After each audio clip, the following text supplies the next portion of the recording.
ஆண்டவர் நடத்துற பாதையை குறித்து கவலைப்படாதீங்க. அது சாபமா முடியாது, அது ஆசீர்வாதமாகத்தான் முடியும். அது முடிவு பரியந்தம் கர்த்தர் அப்படித்தான் நடத்துவார். இரண்டாவது வாசிங்க, தேசத்தை சுதந்தரிப்பதற்கு என்ன செய்யணும் வாசிங்க. 13ஆம் அதிகாரம் 14, 15 வாசிங்க.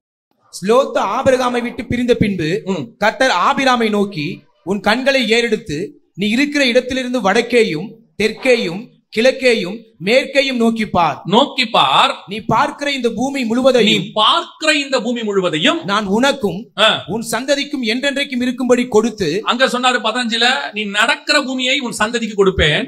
இங்க கர்த்தர் சொல்றாரு, நீ பார்க்கிற பூமியை உன் சந்ததிக்கு கொடுப்பேன். இதை எதை சொல்றாரு ஆண்டவர்?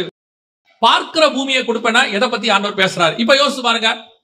இத சொல்லும் பொழுது குறைஞ்சபட்சம் ஆபிரகாமுக்கு ஒரு 75 இருந்து 80 வயசு. ஏன்னா கானானுக்குள்ள அவர் போகும்போது 75 வயசுன்னு 12ஆம் அதிகாரம் சொல்லுது. 80 வயசு இருக்கும். அவர் வாழ்நாள்ல பாதிக்கு மேல வாழ்ந்துட்டார். இப்ப கர்த்தர் சொல்றாரு, நீ பார்க்கிற பூமியை தருவேன். எவ்வளவு தூரம் அவரால் பார்க்க முடியும்? யோசிச்சு பாருங்க. ஒரு 500 1/2 கிலோமீட்டர் பார்க்க முடியுமா? 1 கிலோமீட்டர், ஒரு 10 கிலோமீட்டர் பார்க்க முடியுமா உட்கார்ந்து அவர் இருக்கிற இடத்துல இருந்து? ஆண்டவர் சொல்றாரு, நீ பார்க்கிற பூமியை நான் உனக்கு தருவேன் அப்படின்னு சொல்றாரு. ஆபிரகாமின் ஆசீர்வாதம் யாருக்கு வரணும்? புறஜாதிக்கு வரணும். எதுன்றது உங்களுக்கு புரியணும், அதுக்கு தான் சொல்றேன். இப்ப கானானுக்குள்ள இருந்து கர்த்தர் சொல்றாரு, நீ பாரு, நீ பார்க்கிற இந்த பூமியை நான் என்ன செய்வேன்? உனக்கு தருவேன் அப்படிங்கிறார். இப்ப ஆபிரகாம் ஏஞ்சி பார்த்தாருன்னா எவ்வளவு தூரம் தெரிஞ்சிட போகுது? என்னதான் நீங்க ரொம்ப ஐ ஷார்ப்பா இருந்தாலும், எவ்வளவு பர்ஃபெக்டா இருந்தாலும், ஒரு 2-3 கிலோமீட்டர் தெரியுமா? ஒரு 5 கிலோமீட்டர் தூரத்துல தெரியுமா? அதுக்கு மேல என்ன செய்யாது, தெரியாது. ஆனா கர்த்தர் பிக்ஸ் பண்ணது எல்லை என்னன்னு பார்த்தா ஐப்ரத். கர்த்தர் பிக்ஸ் பண்ணது எகிப்து. அது நடந்தது. ஆனா பாக்குறது என்ன தெரியுமா? பாக்குறதுன்னு சொல்லிட்டா, நீ பார்க்கிற பூமியை நான் உனக்கு தருவேன், கிழக்கு மேற்கு தெற்கு வடக்குன்னு சொல்லிட்டா, இந்த பக்கம் 2 கிலோமீட்டர், இந்த பக்கம் 2 கிலோமீட்டர், சுத்தி 4 கிலோமீட்டர், மொத்தமே சுத்த அளவு 8 கிலோமீட்டர் 10 கிலோமீட்டர் தான் இருக்கும். இதைத்தான் கர்த்தர் சொன்னாரா? இதுதான் வாக்கு தத்தமானா? அது அல்ல. ஆபிரகாம பார்க்க சொன்னது வேற, ஆபிரகாம் பார்த்ததும் வேற. வாசிங்க, எபிரேயருக்கு நிருபம் 11ஆம் அதிகாரம் 13வது வசனத்தை வாசி. இவர்கள் எல்லாரும் வாக்குத்தத்தம் பண்ணப்பட்டவைகளை அடையாமல், இவன் தான் வந்துட்டானே. வாக்குத்தத்தம் பண்ணப்பட்ட அடையாமல்னா இவர் தான் கானானுக்குள்ள வந்துட்டாரே. அப்படின்னா எதை இவர் சொல்றாரு? வாக்குத்தத்தம் பண்ணப்பட்டதை அடையாமல் தூரத்தில் அவைகளை கண்டு. இதைத்தான் சொன்னார் ஆபிரகாம் பார்த்து, நீ நோக்கி பார், நீ பார்க்கிற பூமி முழுவதும் உனக்கு நான் தருவேன். தூரத்தில் அவைகளை கண்டு நம்பி அணைத்துக் கொண்டு பூமியின் மேல் தங்களை அந்நியரும் பரதேசிகளும் என்று அறிக்கையிட்டு விசுவாசத்தோட மரித்தார்கள். எதுக்கு தெரியுமா? ஏன் தெரியுமா? அந்த வசனம் சொல்லுது, அவர் சொன்னது இந்த பூமியை குறித்து அல்ல. அவர் சொன்னது, தூரத்துல உனக்கு ஒண்ணு நான் வச்சிருக்கிறேன், எது தெரியுமா? அதுதான் கைவேலை அல்லாத ஒரு தேசம், கர்த்தர் உண்டாக்கின ஒரு பட்டணம், அஸ்திவாரம் இல்லாத ஒரு நகரம், கர்த்தர் உனக்காகவும் எனக்காகவும் ஆயத்தம் பண்ணுறது. அதைத்தான் ஆபிரகாம் பார்த்து சொல்றாரு, தூரத்தில் அவைகளை கண்டு நம்பி அணைத்துக் கொண்டு விசுவாசத்தோட மறைத்தார்கள். அப்படின்னா கர்த்தர் உங்களுக்கு எனக்கு சொல்றாரு, இரண்டாவது என்ன தெரியுமா? நீ பார்க்கிற இடம் முழுவதையும் உனக்கு தருவேன். அதோட அர்த்தம் என்னன்னா, நீங்க இங்க பார்க்கறத சொல்லல, உங்களுக்கும் எனக்கும் வேறொரு விஷன் ஓபன் ஆகும். உங்களுக்கும் எனக்கும் ஆண்டவர் ஸ்பிரிச்சுவலி ஒன்னு வச்சிருக்கிறாரு. அந்த விஷன் ஓபன் ஆகி அதை பார்க்கிறவர்களாய் நீங்க மாறும்போது மட்டும்தான் உங்களுடைய வாக்கு தத்தம் நிறைவேறும். இன்னைக்கு நம்ம முழுக்க அழிகிறதையே பார்க்கிறோம். ஒரு லேண்ட் அரை கிரவுண்ட் இல்ல ஒரு கிரவுண்ட், அவ்வளவுதான். இதான் நம்முடைய மொத்த ஆசையுமே. இதல்ல ஒரு அரை கிரவுண்ட், ஒரு கிரவுண்ட், 1 ஏக்கர் 2 ஏக்கர் 3 ஏக்கர், இதல்ல. உங்களுக்கும் எனக்கு இன்னொரு விஷன் வரணும். எந்த விஷன் தெரியுமா? அத்தனை பேருக்கும் பைபிள்ல கவனிச்சு பாருங்க, 2 விஷன் இருக்கும், 2 தரிசனம். ஒன்று தற்காலத்தில் இருக்கக்கூடிய இந்த தரிசனம், இப்ப நீங்க செய்ய வேண்டியது. 2 இனி வருகிறதா இருக்கிறது. அந்த விஷன் தான் உங்களை ஓட வைக்கும், அந்த விஷன் தான் உங்களை நிக்க வைக்கும். இல்லனா இந்த விஷனோட ஓடுனீங்கன்னா ஒரு நாள் சோர்ந்து போவீர்கள், அல்லது ஒரு நாள் முடிந்து போவீர்கள். ஒரு உதாரணத்துக்கு சொல்றேன். இப்போ உங்களுடைய விஷன் இதுவா இருக்குன்னு வச்சுக்கோங்களேன். கானான் தான் விஷன். இப்ப நேரா கானானுக்கு யோசுவா போயிட்டார். இதுக்கப்புறம் அவர் என்ன பண்ண போறாரு? கானானுக்கு போயாச்சு. அதுக்கப்புறம் என்ன பண்ண போறாரு? அவ்வளவுதான், வேலை முடிஞ்சிருச்சு. கூட்டம் வந்து வேலை முடிஞ்சு, அதுக்கப்புறம் சாகர வரைக்கும் யோசுவாவுக்கு என்ன இல்ல, வேலையே கிடையாது, அவ்வளவுதான். அப்படின்னா முடிகிற விஷன் இருக்குமானால் நீங்கள் ஒரு இடத்தில் சோர்ந்து போவீர்கள், இல்லை முடிந்து போவீர்கள். முடியாத விஷன் ஒண்ணு இருக்கும், அதுதான் உங்களை சாகர வரைக்கும் வாழ வைக்கும். நான் உங்களுக்கு இன்னும் கொஞ்சம் எக்ஸ்பிளைன் பண்றேன் பாருங்க, ஈஸியா புரியும். இப்ப இந்த வசனம் இருக்குல்ல, எபிரேயர் 11 வாசிச்சீங்களா ஆபிரகாமை பத்தி? அதை அல்ல, அதிலும் மேன்மையான பரமதேசத்தையே நாடினான். அப்படின்னா என்ன அர்த்தம்? இப்ப கானானுக்கு வந்துட்டாரு. ஃபர்ஸ்ட் விஷன் என்ன? நான் காண்பிக்கிற தேசத்துக்கு போ, அதை நான் உனக்கு தருவேன். வந்தாச்சு, கூடாரம் போட்டாச்சு. இப்போ ஆபிரகாமை பொறுத்த வரைக்கும் பிள்ளை இல்லாண்டவரே, பிள்ளை வந்துடுச்சு, ஈசாக்கு வந்தாச்சு. சந்ததி இல்லாண்டவரே, யாக்கோபும் வந்தாச்சு. ஏன்னா ஆபிரகாம் சாகும்போது யாக்கோபுக்கு 15 வயசு, யாக்கோபும் வந்தாச்சு. இனி என்ன பண்ணணும்? ஆபிரகாமுக்கு இனி பண்ணணும் ஒண்ணுமே தெரியாது. அவ்வளவுதான் ஆண்டவரே, நீங்க சொன்னதெல்லாம் முடிஞ்சிருச்சு, நான் என்ன பண்றது? அப்ப சாகுற வரைக்கும் நான் சும்மா தான் இருக்கணுமா? ஆபிரகாமுக்கு அந்த கவலையே வரல. ஏன் தெரியுமா? அவனுடைய விஷன் அந்த தேசத்துக்கு வந்த உடனே கர்த்தர் வேற ஒரு விஷயம் ஓபன் பண்ணிட்டாரு. இந்த இடத்துல அவன் சொல்றான், இதை அல்ல, நான் வந்தது இதுக்கு இல்லன்னு எனக்கு தெரிஞ்சு போச்சு. ஆரம்பிக்கும் போது இதுக்காக தான் ஆரம்பிச்சேன், ஆனா இங்க வந்த உடனே கர்த்தர் என் விஷனை மாத்திட்டாரு. இது அல்ல, இதிலும் மேன்மையான பரம தேசத்தையே அவன் நாடினான். என் விஷன் ஸ்பிரிச்சுவலா மாறிடுச்சு. இது எல்லாருக்கும் இருக்கும். இப்போ மோசே எடுத்துக்கொள்ளுங்க. பார்வோன் குமாரத்தின் மகன் எனப்படுவதை வெறுத்து, ஓகே ரைட், வெறுத்தாச்சு. இஸ்ரவேல் ஜனங்களை விடுதலை ஆக்கியாச்சு, கானானுக்கு பிரயாணப்பட்டாச்சு. வழியில கர்த்தர் சொல்லிட்டாரு, அவ்வளவுதான், முடிஞ்சு போச்சு வேலை, நீ சாக போற. ஓஹோ, அவ்வளவுதானா? அதுக்கப்புறம் நான் என்ன செய்யணும்? நீ கானானுக்கு கூட்டு போக மாட்ட, கண்மலையை அழிச்சுட்ட, அவ்வளவுதான், யோசுவா தான் போற, நீ போக மாட்ட. இப்போ மோசேக்கு அவ்வளவுதான் லைஃப், இதுக்குதான் நான் பாடுபட்டோனா? இல்ல, மோசேக்கு ஒண்ணு தெரியுது, இது அல்ல, இனி வரும் பலன் மேல் நோக்கமாகி தேவ ஜனங்களோட துன்பத்தை அனுபவிக்க தெரிந்து கொண்டான். எனக்கு இன்னொன்னு இருக்கு, ஸ்பிரிச்சுவலி ஒரு பிளெஸிங் இருக்கு, அதை நோக்கித்தான் உன்னுடைய தரிசனம் இருக்கணும். நீங்கள் சபைக்கு வர்றது எதுக்கு தெரியுமா? இந்த வேர்ல்ட்லி பெற்றக்கூடியதான தரிசனத்துக்கு இல்ல, இந்த விஷயம் இல்ல, அது இருக்கு. ஆனா இதோட உங்களுக்கு முடியாது. இப்ப நிறைய பேர் சர்ச்சுக்கு எதுக்கு வராங்க? ஆண்டவர் எங்களை ஆசீர்வதிக்கணும், ஒரு வீடு வரணும், ஒரு கார் வரணும், பொண்ணுக்கு கல்யாணம் ஆகணும், பையனுக்கு வேலை கிடைக்கணும். கிடைச்சிருச்சு, என்ன பண்ண போறீங்க? ஆண்டவர் கொடுத்துட்டாரு, என்ன பண்ணுவீங்க? அடுத்து என் பொண்ணுக்கு ஒரு நல்ல குழந்தை பிறக்கணும், அடுத்து என் பையனுக்கு ஒரு கல்யாணம் ஆகணும், அவனுக்கு ஒரு குழந்தை பிறக்கணும், அடுத்து என்ன பண்ண போறீங்க? என் பேர பிள்ளை நல்லா வளரணும். இப்படியே தான் போயிட்டு இருக்கோம். விஷன் இல்ல, தரிசனம் இல்ல. இப்போ இதை தாண்டி ஒரு தரிசனம் இருக்கும். என்ன தெரியுமா? எனக்கு ஒன்று நியமிக்கப்பட்டிருக்கிறது, அதை நான் வாஞ்சையாய் தொடர்கிறேன். பவுல் சொல்றாரு, நான் இங்க ஓடுவேன், அடி வாங்குவேன், எல்லாம் செய்வேன், சாவடிச்சீங்கன்னா சந்தோஷமா சாவேன். அவர் சொல்றாரு, நான் இருக்கிறது உங்களுக்கு பிரயோஜனமா இருக்கும், நான் போகிறதை பிரயாசப்படுகிறேன். ஏன் தெரியுமா? இருந்தா உனக்கு பிரயோஜனம், விட்டாச்சா எனக்கு ஒண்ணு இருக்கிறது, அதை நான் வாஞ்சையாய் தொடர்கிறேன். ஏன்னா அவன் விஷன் முழுக்க மேல இருக்கு. செகண்ட் விஷன், இங்க இருக்கிற விஷனை மட்டும் நீ புடிச்சிட்டு ஓடினா அதோட உன் விஷன் ஓவர். அது நிறைவேறின உடனே நீ உட்கார்ந்துருவ, அதுக்கப்புறம் உங்க ஆவிக்குரிய வாழ்க்கை செத்து போயிடும். ஏன்னா ஆக்டிவா இருக்காது.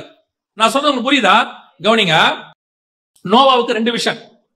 ஒண்ணு, பேழையை கட்டிட்டாரு, ஜலப்பிரளயம் வந்துச்சு, காப்பாத்திட்டாரு, வேலை முடிஞ்சிச்சு.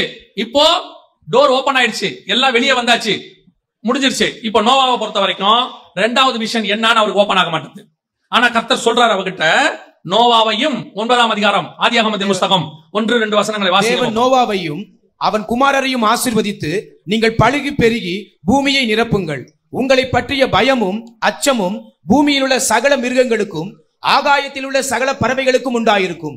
பூமியிலே நடமாடுகிற யாவும் சமுத்திரத்தின் மச்சங்கள் யாவும் உங்களுக்கு கையளிக்கப்பட்டன. நல்லா கவனிங்க. 2வது விஷயம் அதுல ஒண்ணு இருக்கு, உங்களுக்கு ஓபன் ஆகுதான் மட்டும் பாருங்க, அதுல இருக்கிறது உங்களுக்கு புரியுதான்னு மட்டும் பாருங்க. இந்த விஷன் ஏனோக்கு இருந்துச்சு, நோவாவுக்கும் இருக்கு. பட் நோவா புரிஞ்சிக்காம இருக்காரு. இப்ப நான் சொல்ற வசனத்தை வாசிங்க, உங்களுக்கு புரியுதான்னு மட்டும் பாருங்க. 9ஆம் அதிகாரம் 11 இருந்து வாசிங்க பாப்போம். இனி மாம்சமானவைகளை எல்லாம் ஜலப்பிரளயத்தினால் சங்கரிக்கப்படுவதில்லை என்றும், பூமியை அழிக்க இனி ஜலப்பிரளயம் உண்டாவதில்லை என்றும் உங்களோட என் உடன்படிக்கையை ஏற்படுத்துகிறேன் என்றார். அன்றியும் தேவன் எனக்கும் உங்களுக்கும் உங்களிடத்தில் இருக்கும் சகல ஜீவ ஜந்துக்களுக்கும் நித்திய தலைமுறைகளுக்கென்று நான் செய்கிற உடன்படிக்கையின் அடையாளமாக நான் என் வில்லை மேகத்தில் வைத்தேன், அது எனக்கும் பூமிக்கும் உண்டான உடன்படிக்கைக்கு அடையாளமா இருக்கும். நல்லா கவனிங்க. இதான் புரியுதா? யார பத்தி பேசுறாரு தெரியுமா? என் வில்லை மேகத்தில் வை. மேகத்தில் இருக்கிற வில்லு வேற யாரும்? இயேசு கிறிஸ்து. அழிவு வரும்போது அவர் மேகத்துல வரும். அந்த மேகத்துல உள்ளதை பார்த்தா உங்களை நான் அழிக்க மாட்டேன். நான் எப்பப்பெல்லாம் அழிக்கணும்னு நினைக்கிறேனோ அப்பெல்லாம் மேகத்தின் மேல் வில்லு வரும். அதுதான் இயேசு மேகத்தில் எடுத்துக்கொள்ளப்பட்டார். மேகத்துடனே வருவார். எப்போ? நியாய தீர்ப்பின் போது வருவார். நியாய தீர்ப்பில் கிருபை மேன்மை பாராட்டு. அந்த மேகத்துல வரவர் அவர்தான். இந்த விஷயம் உங்களுக்கு இன்னும் புரியணும்னா வெளிப்படுத்தின விசேஷம் 4ஆம் அதிகாரம் 3வது வசனம் வாசி. வீற்றிருந்தவர் பார்வைக்கு வஜ்ரக்கல்லுக்கும் பதுமராகத்துக்கும் ஒப்பாய் இருந்தார். அந்த சிங்காசனத்தை சுற்றி ஒரு வானவில் இருந்தது. அது பார்வைக்கு மரகதம் போல் தோன்றிற்று. ஏன் தெரியுமா? மரகதம்னா 12 கல் இருக்கு. 12 கல்லுல 4வது கல்லு தான் யூதா கல்லு தான் மரகதம். அது பார்வைக்கு மரகதம் போல இருந்ததுன்னா யூதா கோத்திரத்தில் வரக்கூடியதான உடன்படிக்கை அது சிங்காசனத்தை சுற்றிலும் இருந்தது. அதுதான் மேகத்துல வரும். அது மேகத்துல வரும்போது கர்த்தர் அழிக்க மாட்டார். இந்த வில்லை தான் கர்த்தர் மேகத்துல வச்சாரு. உனக்கும் எனக்கும் நடுவுல, வானத்துக்கும் பூமிக்கு நடுவுல அது மத்தியஸ்தம், நடுவுல வைக்கிறேன்னு சொன்னார். இந்த விஷன் நோவாவுக்கு ஓபன் ஆகல.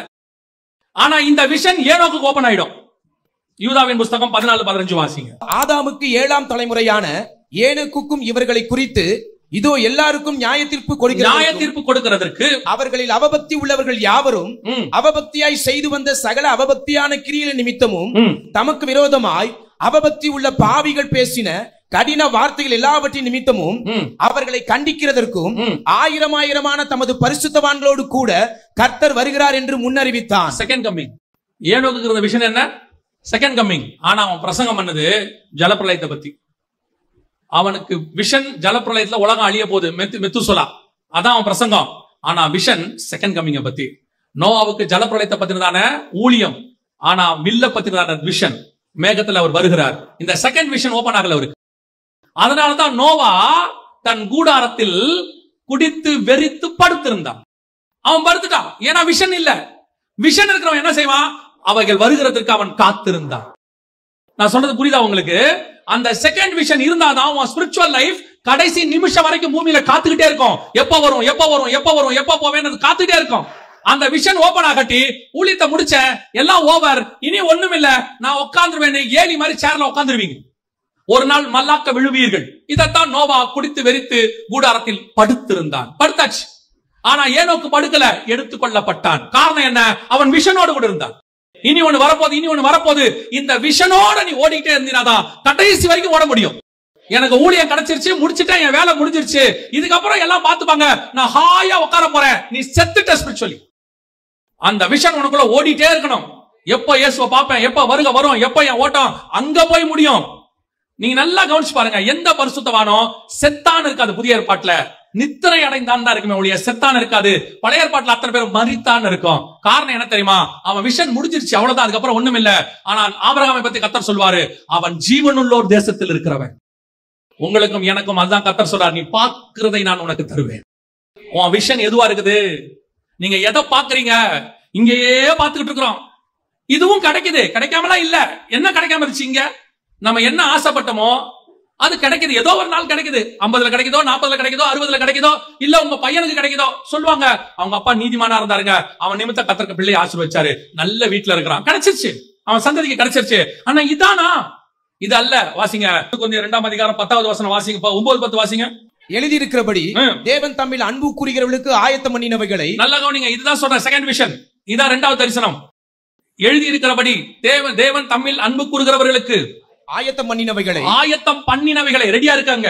ஆயத்தம் பண்ணினவைகளை கண் காணவும் இல்லை, நம் கண்கள் காணவும் இல்லை, காது கேட்கவும் இல்லை, அவைகள் மனுஷனுடைய இதயத்தில் தோன்றவும் இல்லை. தோன்றதானே காத்திருப்போம். அத பத்தின ஏதாவது ஒண்ணு வந்தாதானே காத்திருப்போம். அப்படி ஒன்னே வரலையாமா. ஆனால் நமக்கோ தேவன் அவைகளை தமது ஆவியினாலே வெளிப்படுத்தினார். ஆனால் தேவன் அவைகளை தமது ஆவியினாலே வெளிப்படுத்தினார். யாருக்கு? நமக்கோ. அப்போ இந்த வெளிப்பாடு உனக்கு வரணும். எது வரணும் உங்களுக்கு தெரியுமா? எனக்கு ஒன்று வச்சிருக்கிறார் ஆண்டவர், ஆயத்தம் பண்ணி வச்சிருக்காரு. என் ஓட்டம் அங்கத்தான் முடியும், என் ஓட்டம் அங்கத்தான் முடியும். அதத்தான் சாரணமராஜா அழகா சொல்லுவாங்க, என் ஓட்டம் ஜெயத்துடன் முடியும், அந்த நாடு சுதந்திரிப்பேன். நான் இங்க செத்துட்டு வர வரைக்கும் காத்திருப்பேன். அந்த அம்மா குடிக்க மாட்டாங்க, அந்த அம்மா அப்படி முடிப்பாங்க. என் ஓட்டம் ஜெயத்துடன் முடியும், அந்த நாடு நான் சுதந்திரிப்பேன். அதுலதான் போய் என் ஓட்டம் முடியுங்கிறாங்க. உங்க விஷன், என் விஷன், ஃபர்ஸ்ட் விஷன் இருக்கு உங்களுக்கு. நல்ல ஆவிக்குரிய வாழ்க்கை வாழணும். நல்லா கவனிங்க. லோத்து நீதிமான் தான், மாற்று கருத்தே இல்ல. பைபிளே சொல்லுது நீதிமானாகிய லோத்து அப்படின்னு சொல்லுது. லோத்து நீதிமான் தான். ஆனால் அது பாவம்னு அவனுக்கு தெரியுது. சோதம் என்பது பாவம். 2வது, அது உள்ள நம்ம இருக்க கூடாதுன்னு அவனுக்கு தெரியுது. அதனால அவர் எங்க போய் உட்கார்ந்துட்டாரு? சோதோமின் வாசல்ல. 3வது, அந்த பாவத்துல நம்ம கலந்துடக்கூடாதுன்னு யாரோட என்ன பண்ணல, அவர் சேரல. ஆனா அவருக்கு இல்லாத ஒரு விஷயம் என்ன தெரியுமா? நாளைக்கு சோதம் அழிய போகுதுன்னு அவருக்கு தெரியாது. அவருக்கு என்ன தெரியாது? ஏனோக்குக்கு தெரியும் கர்த்தர் நியாயம் தீர்க்க போகிறார். நான் சொல்றது உங்களுக்கு புரியுதா? ஏனோக்குக்கு தெரியும் கர்த்தர் என்ன செய்ய போறாரு, நியாயம் தீர்க்க போகிறார். அதனாலேயே அவர் தேவனோடு கூட சஞ்சரித்தார், காணப்படாமல் போனார். ஆனா லோத்துக்கு நீதிமான் தான், பாவம் செய்யாதவன் தான், பாவம் செய்ய கூடாதுன்னு அவனுக்கு தெரியுது. ஆனால் அடுத்து வரக்கூடியதான நியாய தீர்ப்பு என்னன்னு அவனுக்கு தெரியல. அவர் சோதோமில் போய் உட்கார்ந்துட்டார் வாசல்ல. மறுநாள் அழிய போகுது, அன்னைக்கு நைட் அழிய போகுது, அது தெரியல. அதனுடைய டிராபேக் என்ன தெரியுமா? இப்போ நியாய தீர்ப்பு செய்யற 2 பேர் வந்துட்டாங்க. இப்போ அவங்க சொல்றாங்க நைட் அழிய போகுதுன்னு. இவர் போய் யாரையாவது இருந்தாலும் கூட்டுவான்றாரு. 2 மருமகனை கூப்பிடுறாரு. 2 பேரும் இவரை என்ன பண்ணா? பரியாசம் பண்ணினா. அப்படின்னா என்ன அர்த்தம்? இவருக்கு அந்த விஷன் இல்ல, இருந்திருந்தா அவன் மருமகனுக்கு அவர் சொல்லியிருப்பாரு, இந்த சோதம் ஒரு நாள் நிச்சயம் அழியும், கர்த்தர் கொண்டு வருவாரு, அந்த அழிவுல நாம தப்பிக்கணும்பா, அந்த அழிவு வரணும், நம்ம தப்பிச்சு வெளியே போயிடணும்னு இவருக்கு அந்த விஷன் இருந்திருந்தாதான் இவர் மருமகன்ட்ட சொல்லியிருப்பாரு. நோவாவுக்கு அந்த விஷன் இருந்துச்சு, மருமகள்கள் உள்ளே போயிருச்சு. லோத்துக்கு அந்த விஷன் இல்ல, மருமகன் வெளியே வரல. புரியுதா உங்களுக்கு? இந்த செகண்ட் விஷன் இருக்கணும். அதுக்கு தான் சொல்றேன், இனி வரக்கூடியதான பத்தின விஷன் இருக்கணும். இன்னைக்கு சபைக்கு இப்பத்தி விஷன் இருக்கு. பரிசுத்தமா இருக்கணும், உண்மையா இருக்கணும், நீதியா இருக்கணும், பாவம் செய்யக்கூடாது, அவங்களுக்கு நல்லது செய்யணும், நாம தான தர்மம் பண்ணணும். கரெக்ட், இது ஃபர்ஸ்ட் விஷன். உனக்கு 2வது விஷன் இருக்கா? எப்ப வேணாலும் கர்த்தர் வருவார், எப்ப வேணாலும் நியாய தீர்ப்பு நடக்கும், கர்த்தருடைய நாள் இரவிலே திருடன் வருகிற விதமாய் வரும். ஆனா நீங்க என்ன சொல்றீங்க?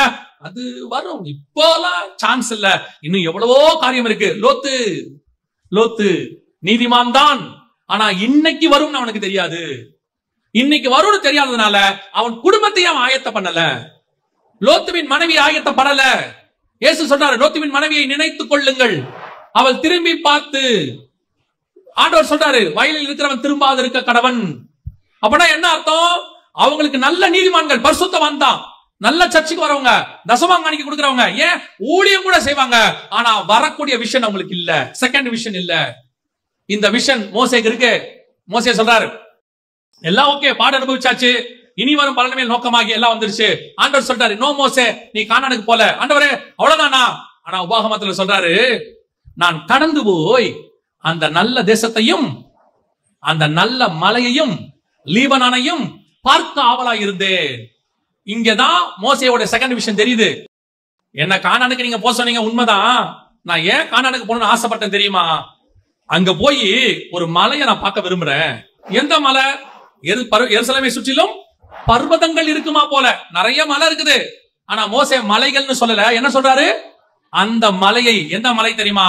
நான் இங்கே கானானுக்கு உள்ளே போறனோ இல்லையோ தெரியாது, நான் சாகரனோ இல்லையோ தெரியாது, நீங்க கொண்டு போய் என்ன புதைப்பீங்களோ என்னமோ எனக்கு தெரியாது. ஆனா ஒரு நாள் வரும், அங்க ஒரு மலை இருக்கு, அந்த மலையில என்னுடைய நேசரை நான் முகமுகமாய் காண்பேன், நாங்க 2 பேரும் ஒரே மலையில உட்கார்ந்து பேசுவோம். அந்த நல்ல மலையை நான் பார்க்க ஆவலாக இருந்தேன். இதான் செகண்ட் விஷன்.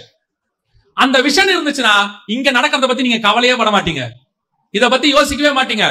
இது தானா நடக்கும். இந்த வேலையை நம்ம செய்யணும், ஊழியமும் பண்ணணும், குடும்பத்தை பார்க்கணும், வேலைக்கு போகணும், சம்பாதிக்கணும்.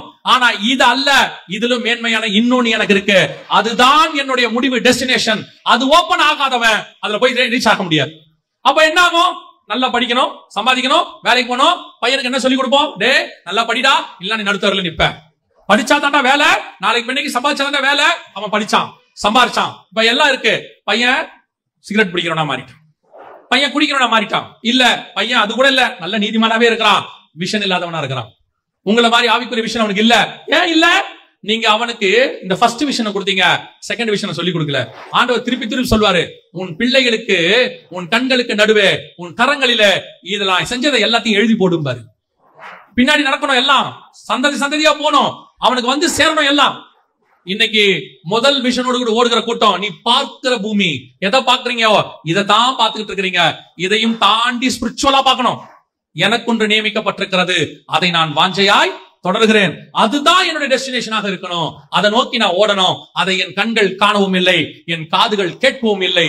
ஆனால் நமக்கோ அதை ஆவியிலே கர்த்தர் வெளிப்படுத்தியிருக்கிறார். இப்ப நாம அந்த விஷன் ஓபன் ஆனவங்களா இருக்கிறோமா? இல்லை. இதோட சர்ச்சுக்கு வர்றதுக்கு காரணம் என்ன? சர்ச்சுக்கு வர்றதுக்கு காரணம் என்ன? நல்ல ஆண்டவர் ஆசீர்வதிச்சு 10 வருஷத்துக்கு முன்னாடி சர்ச்சுக்கு ஒண்ணும் இல்லாம வந்தேங்க, இப்ப கர்த்தர் எனக்கு வீடு வாசல் எல்லாம் கொடுத்திருக்கிறாரு. அந்த சர்ச்சுக்கு நான் போனதுல கூப்பிடுறவனே என்ன சொல்லி கூப்பிடுவீங்க? அந்த சர்ச்சுக்கு வாங்க, கர்த்தர் உங்களை பணக்காரனாக்குவாரு. அது ஒரு சர்ச்சோடைய ஃபெயிலியர், அது சர்ச்சோடைய ஃபெயிலியர். அந்திரேயா கூப்பிடும்போது எப்படி கூப்பிட்டான் தெரியுமா? வா மேசியாவை பார்க்கலாம். என்ன சொல்லி கூப்பிட்டான்? வா மேசியாவை பார்க்கலாம்.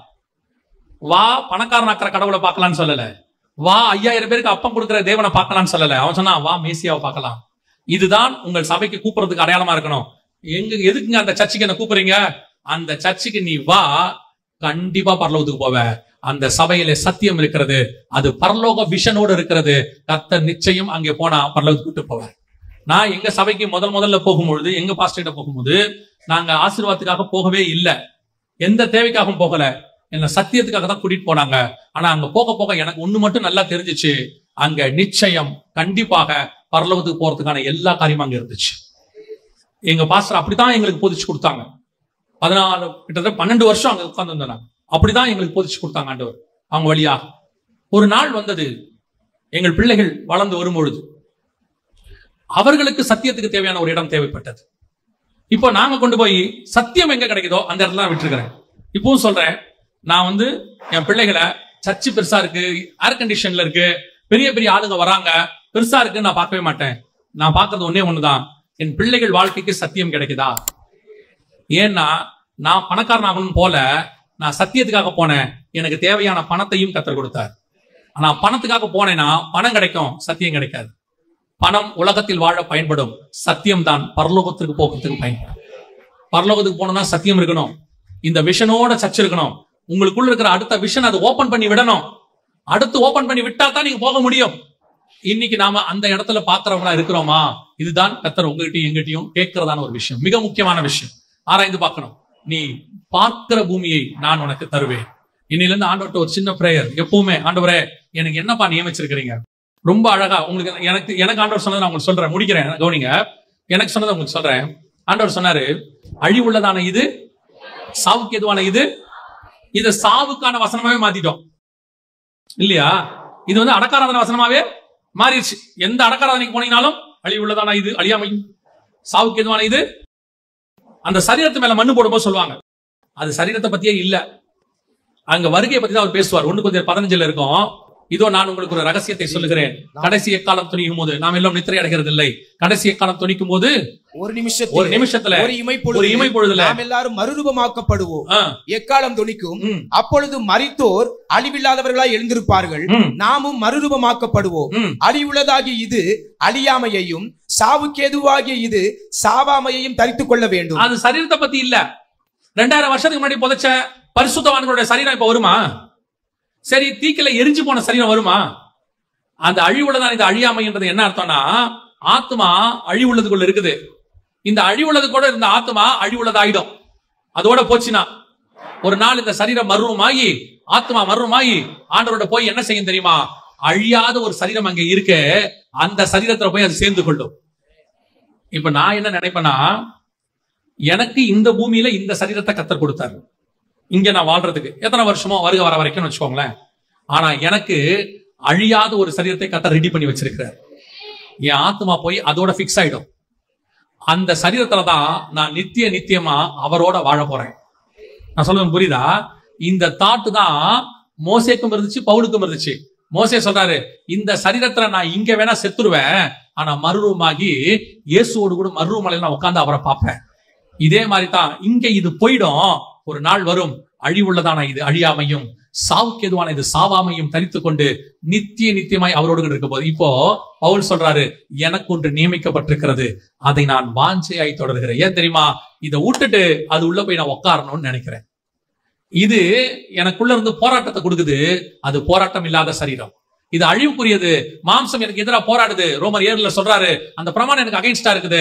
ஆனா ஒரு பிரமாணம் இருக்கு, என் சரீரமோ நானோ போராட்டமே இல்லாம நான் என்ன நினைக்கிறேனோ அதான் என் சரீரம் பரிசுத்தமாக ஆண்டவரோடு கூட மர்வமாகி நித்தியமாய் நான் வாழ போகிறேன். அப்படி ஒன்னு அவர் பார்த்துட்டாரு. அவர் சொல்றாரு, இங்க என் கண்கள் காணல, ஆனா ஆவியில அதை நான் பார்த்துட்டேன், அதை நோக்கி நான் வாஞ்சையாய் தொடர்கிறேன். நம்ம அத்தனை பேருக்கும் அந்த விஷன் வரணும். ஆண்டவரே, எனக்கு ஒன்று நியமிச்சிருக்கிறீங்களே, அது என்ன? மர்ருவ மலையை பார்க்கணும்னு மோசே ஆசைப்பட்ட மாதிரி, அந்த சரீரத்தை பார்க்கணும்னு பவுல் ஆசைப்பட்ட மாதிரி, நானும் என் அழிவில்லாத சரீரத்தை பார்த்துட்டேன்னா அதுக்கப்புறம் இது மேல எதுலயும் எனக்கு ஆசையே வராது. என்னுடைய தரிசனம் முழுக்க அதுலயே இருக்கும். அங்க போகணும் இருக்கும். அதான் செகண்ட் விஷன். அது ஓபன் ஆகணும். அதை கேட்கணும் ஆண்டவர்கிட்ட. நான் எனக்கு வச்சதை சொல்றேன், அந்த மாதிரி நீங்களும் அதை கேளுங்க. ஆண்டவரே, அந்த மாதிரி நான் போகணும் ஆண்டவரே, அதுக்கு பின்னாடி நான் போகணும் ஆண்டவரே. அதை யோசிக்க ஆரம்பிச்சிட்டீங்கன்னா இந்த உலகத்தில் இருக்கிற பாடுகள், கஷ்டங்கள், கண்ணீர்கள் எதுவும் பெருசா தெரியாது. எது வந்தாலும் உங்களுக்கு ஒண்ணு தெரியும், இது கொஞ்ச காலம் முடிவடைஞ்சிரும். கொஞ்ச காலம் இயேசுக்காக கஷ்டப்பாடு சகிப்பதினால் இன்னல், துன்பம், துயரம் இன்பமாய் மாறும் இயேசுவை நான் காணும் போது. அல்லேலூயா. அந்த இடத்துக்கு நீங்க நானும் வந்துருவோம். அதுதான் உங்களுக்கு எனக்கு கத்தர் வச்ச விஷன். அதை நோக்கி ஓடுங்க, அதை தேடுங்க, அதை கேளுங்க. ஆண்டவர்ட்ட அந்த காலத்துக்கு, ஆண்டவரை நான் கீழானவைகள் அல்ல மேலானவைகளையே பார்க்க ஆசைப்படுறேன். கேளுங்க, கீழானவைகள் கூட கொடுக்கப்படும். இதெல்லாம் ஆண்டவர் சும்மா ஜஸ்ட் லைக் தட் கொடுத்துட்டு போயிடுவார். உண்மையுள்ள மனுஷன் பரிபூர்ண ஆசீர்வாதங்களை பெறுவான். என்ன வேணுமோ அதை கத்தர் கொடுத்துட்டு போயிட்டே இருப்பாரு. இதுக்காக உங்க லைஃபை வேஸ்ட் பண்ணாதீங்க. அது ஸ்பிரிச்சுவலி வேஸ்ட் பண்ணாதீங்க. ஒவ்வொரு நாளும் நான் பார்க்கிறது அதுவா இருக்கணும், நான் நடக்கிறது அதுவாக இருக்கணும், நான் சிந்திக்கிறது அதுவாக இருக்கணும். அதுதான் எனக்கு வாக்குத்தத்தம் பண்ணப்பட்டது. நான் அங்கே போய் வாசம் பண்ண போகிறேன். அல்லேலூயா. நாம் ஜெபிக்க போகிறோம். எந்திரிக்கலாமா தேவ சமூகத்தில்? கொஞ்சம் இந்த பூமிக்குரியதெல்லாம் விட்டுட்டு ஒரு 5 நிமிஷம், ஆண்டவரே எனக்கு என்னதான் வச்சிருக்கிறீங்க, அதை கொடுக்கறதுக்காக தான் நீங்க பூமிக்கு வந்தீங்க. நீங்க சிலுவைக்கு போகாம அது எனக்கு கிடைக்காதுன்றதுனாலதான் நீங்க சிலுவை எடுத்துக்கிட்டீங்க. நீங்க மரணம் அடையாம நான் அந்த மர்மமாக முடியாதுங்கிறதுக்காக தான் நீங்க மரணமே அடைச்சிங்க. நீங்க உயிர் தெழாம நான் உயிர் தெழவே முடியாதுங்கிறதுக்காக தான் நீங்க உயிர் தெழுதலுக்கே வந்தீங்க. இவ்வளவு கஷ்டப்பட்டு என்ன ஒரு இடத்துக்கு நீங்க கூட்டிட்டு போறீங்களே, அந்த இடத்தை எனக்கு காட்டுங்க. இவ்வளவு பாடு அனுபவிச்சு எனக்கு ஒண்ணு நியமிச்சீங்களே, அதை எனக்கு காட்டுங்க. என் ஆசையெல்லாம் அதுவா இருக்கட்டும், என் வாஞ்சையெல்லாம் அதுவா இருக்கட்டும். இந்த கீழானவைகளை நான் நேசிச்சு ஓடினது போதும். அப்படி சொல்லி பாருங்க. நான் கிறிஸ்துவினுடைய ஸ்தானாதிபதியாய் சொல்லுகிறேன், நீ அதை நோக்கி ஓடு. பூமிக்குரியது என்னவோ அது தானாய் வரும். நீங்க ஆசைப்பட்டதெல்லாம் மறந்துரு பாருங்க. அதெல்லாம் உன் காலுக்கு கீழே கொண்டு வந்து கொட்டுவதற்கு கர்த்தர் வல்லமை உள்ளவராய் இருக்கிறார். அதுக்கப்புறம் நீங்க விருப்பம் கூட பட மாட்டீங்க. அது மேல ஆசையெல்லாம் இருக்காது. என் ஆசையெல்லாம் நீர்தானே, என் தேவையெல்லாம் நீர்தானே, அப்படி போயிருவீங்க. உங்க எண்ணம், உங்க சிந்தனை, உங்க விருப்பம் எல்லாம் அதுவாயிரும். என்னப்பா வச்சிருக்கீங்க எனக்கு, எனக்கு நியமிச்சது என்னப்பா, நான் அழிவில்லாதது போய் சொந்தரிக்க போனேன், அழியாதது என்னதுப்பா, நான் அதை நான் பார்க்கணும். இங்க இருக்கும் போதே பார்க்கணும், தூரத்திலேயாவது நான் கண்டு அதை பார்க்கணும். ஆபிரகாம் அவருக்கு உண்டானதை பார்த்தாரே, மோசே அவருக்கு உண்டானதை பார்த்தாரே, பவுல் அவருக்கு உண்டானதை பார்த்தாரே. 2 சாமுவேல்ல 7ஆம் அதிகாரத்துல தாவீது சொல்றாரு, வெகு தூரத்தில் நடக்கிற காரியங்களை மனுஷர் பிரகாரமாக எனக்கு தெரியப்படுத்தினீரே. அதுதான் அந்த மாதிரி ஒரு வாஞ்சை வரணும். ஒப்பு கொடுப்போமா தேவ சமூகத்தில்? ஆண்டவரே, ஆசை வாஞ்சை தேவை எல்லாம் அதுவா இருக்கட்டும். அந்த தேசம் சரண சொன்ன மாதிரி இந்த ஓட்டம் ஜெயத்துடன் முடியும். அந்த நாடை நான் சுதந்தரிப்பேன். அந்த பரிசுத்த வாட்டியோடைய பாட்டை போய் பாருங்க. வாஞ்சையெல்லாம் அதுவா தான் இருக்கும், தேவையெல்லாம் அதுவா தான் இருக்கும். ஒரு இடத்துல கூட பூமிக்குரியதை பத்தி ஒண்ணு இருக்காது, எல்லாம் அதுவா தான். வீணை நாதம் தொனித்திடும் நேரம் வரவேற்பு அளிக்கப்படும். என்னை பேர் சொல்லி இயேசு கூப்பிடுவார். எனக்கு ஆனந்தம் பொங்கிடுமே. அவர் பாதம் வீழ்ந்து பணிந்தேன், ஆனந்த கண்ணீர் வடித்தேன். இந்த ஓட்டம் ஜெயத்துடன் முடியும். அந்த நாடு நான் சுதந்திரிப்பேன். இதுதான் டெஸ்டினேஷன், இதுதான் வாஞ்சை, இதுதான் வாழ்க்கை. அவ்வளவுதான். இந்த பூமியில இயேசுவை நான் தெரிஞ்சுக்கிட்டதுக்கு இதுதான் முக்கியம். இதுக்கு பின்னாடி தான் நான் ஓடணும். இதுதான் என் முன்னாடி வச்சு நான் ஓடணும். அப்படி ஒரு தீர்மானம், அப்படி ஒரு வாஞ்சை உன் இருதயத்துல கர்த்தர் நீங்க பேசியிருப்பாருன்னா, உன் ஆத்மாக்குள்ள அந்த வார்த்தை ஊடுருவி இருக்கும்னா, எந்திரத்தை போல அந்த வார்த்தை உன் இருதயத்துக்குள்ள குடஞ்சுக்கிட்டு வந்திருக்கும்னா, உண்மையிலேயே உன் வாஞ்சை இதுவா இருக்கும்னா மட்டும் ஆண்டவருக்கு நேராக உன் கரங்களை உயர்த்தி, ஆண்டவரே என் தேவையெல்லாம் இதுதான், ஆண்டவரே என் ஆத்மாவுக்கு இதுதான் எனக்கு தேவை, என் சரீரத்துக்கு தேவைக்கு நான் போராடினது போதும், அதுக்கு பின்னாடி என் வாழ்க்கையை வேஸ்ட் பண்ணது போதும், ஓடி ஓடி ஓடி அது கிடைக்காம எப்படியாவது அதை அடைஞ்சிடணும், என் வாழ்க்கையில பாதிக்கு மேல விட்டுட்டான். ஆண்டவரே இன்னைக்கு என்னுடைய டெஸ்டினேஷனை மாத்துறேன், என் விஷனை மாத்துறேன். எனக்கு ஒன்று நன்றாய் தெரிகிறது, இதுவரைக்கும் என் கண்கள் அதை காணவில்லை, இன்னைக்கு என் ஆவியிலே கர்த்தர் எனக்கு அதை தெரியப்படுத்த இருக்கிறார். ஒப்பு கொடுப்போமா? நல்ல தகப்பனே, சர்வ வல்லமையுள்ள எங்கள் ஆண்டவரே, ஒருமனப்பட்டு உடைய சமூகத்துக்கு எங்களை ஒப்பு கொடுக்கிறோம். ஆண்டவரே எங்க அத்தனை பேருக்கும் அப்படிப்பட்ட ஒரு தரிசனம் ஓபன் ஆகட்டும். எங்க சபை பூமியை பார்க்கிற சபை அல்ல, எங்க சபை வானத்தை அண்ணாந்து பார்த்து மேகத்துல வர்ற வானவில்ல பார்க்கிற சபை, வானத்தை பார்க்கிற சபை, மேகத்துல வர வில்ல பார்க்கிற சபை. ஏனோக்கு 1000 பரிசுத்தவான்கள் நீ வருகிறதை பார்த்தது போல நாங்களும் உம்மை எதிர்பார்த்து காத்திருக்கிற சபை.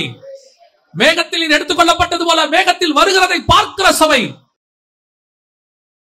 நாங்கள் அப்படியா எங்கள் சபை இங்க இருக்கிற அத்தனை பேரும் காணப்பட கிருபை பாராட்டும். இந்த வசனம் நீர் வருகிற வரைக்கும் எங்களுக்குள் கிரியை செய்வதாக எங்கள் ஆண்டவர் இயேசு கிறிஸ்துவின் நாமத்தில் ஒப்பு கொடுத்து ஜெபிக்கிறோம் ஜீவனுள்ள நல்ல பிதாவே.